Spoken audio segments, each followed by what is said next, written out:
টেক্কাতে 22 শ্রাবণের সাথে ক্রসওভার।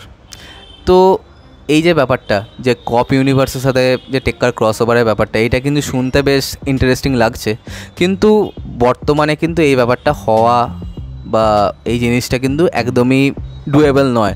কেন কি এসভিএফের আইপি কপ ইউনিভার্স, ঠিক আছে, এবং আইপি শেয়ারিংয়ের জন্য কিন্তু অনেক বড় একটা সমস্যা হয়। তো এই জিনিসগুলো কিন্তু হওয়া পসিবল নয় একদমই। এবার দর্শকের সমস্যা কি, যে তারা যদি কখনো কখনো কোনো সিমিলারিটিস পান এবং তখন কিন্তু তারা বিভিন্ন রকম থিওরিজ তৈরি করতে পারেন, এবং এতে করে কি মানুষজনের এক্সপেকটেশন কিন্তু অনেক বেশিভাবে বেড়ে যায়। কারণ তারা সিনেমাটা যেরকম, সিনেমার সাবজেক্ট যেরকম, সেটা থেকে বিরত থেকে অন্যরকম কিছু এক্সপেক্ট করে চলে যান, এবং তার জন্য আলটিমেটলি কিন্তু সিনেমার খুব বড় একটা ক্ষতি হতে পারে। তো সেই যে জিনিসটা আমার মনে হয় যে প্রডিউসারদের এবং মেকার্সদের কিন্তু খুবই অ্যালার্ট থাকা উচিত।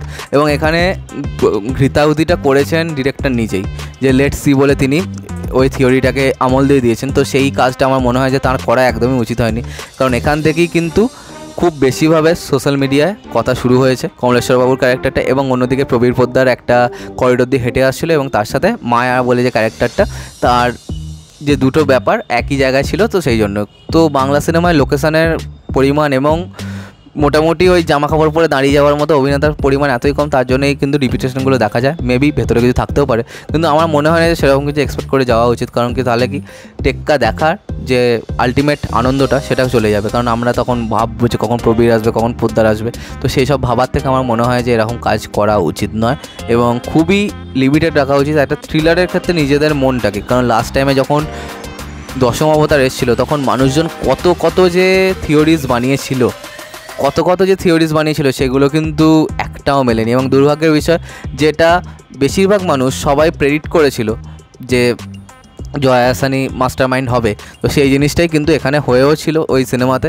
এবং একটা টুইস্টও কিন্তু কারোর জন্যই, মানে যারা খুব বেশিভাবে সিনেমা দেখে তাদের জন্য কিন্তু ওয়ার্ক করেনি। দশম অবতার ওয়ার্ক করে একটা কারণেই, সেটা হচ্ছে যে প্রবীর এবং পোদ্দার, অর্থাৎ অনির্বাণ ভট্টাচার্য এবং প্রসেনজিৎ চ্যাটার্জির দুজনের যে ওই সুন্দর বাডি বন্ডটা, সেটার জন্য কিন্তু দশম অবতার অত বড় একটা হিউজ সাকসেস পেয়েছিল।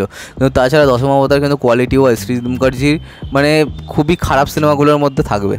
কেন কি, যে ব্যক্তি নির্বাক বানিয়েছেন, তার কাছ থেকে আমরা অনেক ভালো ভালো থ্রিলার আশা করি, এবং বাংলা থ্রিলারের মানে এক প্রকার বলা যায় যে তিনি জনক, যে বাংলাতেও থ্রিলার হতে পারে। তিনি যেভাবে থ্রিলারকে ইন্ট্রোডিউস করিয়েছেন, তো সেই যে জিনিসটা আমরা টেক্কাতেও দেখতে পাবো। কিন্তু টেক্কা কিন্তু একটা হস্টেজ থ্রিলার, কিন্তু তাই আমি বলছি যে কোঅপ ইউনিভার্সের সাথে আমরা ক্রসওভার দেখতে পাবো, এরকম কিন্তু চিন্তাভাবনা মনের মধ্যে রাখা একদমই উচিত নয়। কারণ কি, এতে করে সিনেমা দেখার যে মজাটা সেটা চলে যাবে, এবং আমাদেরকে, আমরা অনেক সিনেমা দেখছি, সেটা আমাদের এসব কিছু যায় আসে না, ঠিক আছে, দেখলে কিন্তু খুব ভালো লাগবে, কিন্তু আদারওয়াইজ কিন্তু এক্সাইটেড নয়। কিন্তু যারা ন্যাচারাল অডিয়েন্স, যারা এতদিন ধরে প্রবীর পোদ্দার ইত্যাদি এই ক্যারেক্টারগুলোকে, পাকরাশি, এদেরকে কাল্ট বানিয়েছে, তাদের কিন্তু প্রত্যাশাটা অনেক।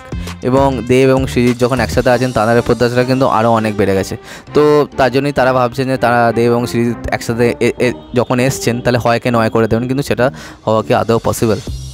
তো কালকে আসছে টেক্কা, সবাই মিলে চলো টেক্কা দেখি। কেউ স্পয়লার দেবে না, কারণ কি একটা থ্রিলারে যদি স্পয়েল করে দেওয়া হয়, তাহলে কিন্তু অনেক কিছু সমস্যা এসে যায়, আর দেখার মজাটা কিন্তু থাকে না। তো আজকে আমাদের ভিডিওটা এখানে শেষ করলাম। কমেন্ট করে বলো যে তোমাদের কি রিয়াকশান এই ব্যাপারটাকে নিয়ে, আর সাবস্ক্রাইবটা প্লিজ করে দাও, যাতে আমার সাথে তোমাদের আবার দেখা হয়। Bye bye.